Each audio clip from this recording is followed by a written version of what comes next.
फडणवीस साहेब, तुम्ही ह्या राज्याचे प्रमुख आहात आणि सध्या तुमच्या मंत्रिमंडळातील मंत्र्यांचे लिंग पिसाटचे प्रकार समोर येत असल्यामुळे सर्वसामान्य जनतेच्या मनामध्ये एक रोष निर्माण झालेला आहे।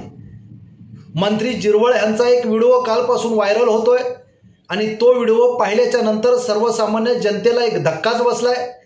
आपल्या मंत्रिमंडळाबद्दल त्यांच्या मनामध्ये एक शंका निर्माण झाली, एक संभ्रम निर्माण झालाय। ज्या व्यक्तींना मतदान करून आपण निवडून देण्याचं काम करतो, त्यांना संविधानिक खुर्चीवर बसवण्याचं काम करतो, कारण त्या खुर्चीच्या माध्यमातून सर्वसामान्य शोषित पीडित वंचित घटकाला न्याय मिळाला जाईल, सर्वसामान्यांचे प्रलंबित प्रश्न सुटले जातील, सर्वसामान्यांच्या व्यथा समजून घेतल्या जातील।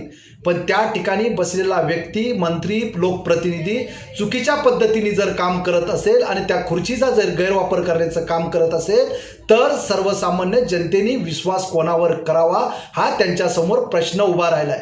आता सध्या तुमचे मंत्री किंवा लोकप्रतिनिधी त्या संविधानिक खुर्चीला सुद्धा पायधळी तुडवण्याचं काम करतायत।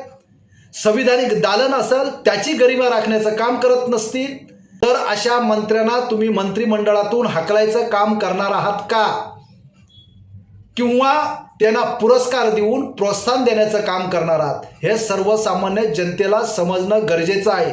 आणि आपण सुद्धा आलतू फालतू विषयामध्ये चर्चा न करता आपलं मंत्रिमंडळ जर स्वच्छ ठेवण्याचं काम केलं तर सर्वसामान्याच्या हिताचं होईल।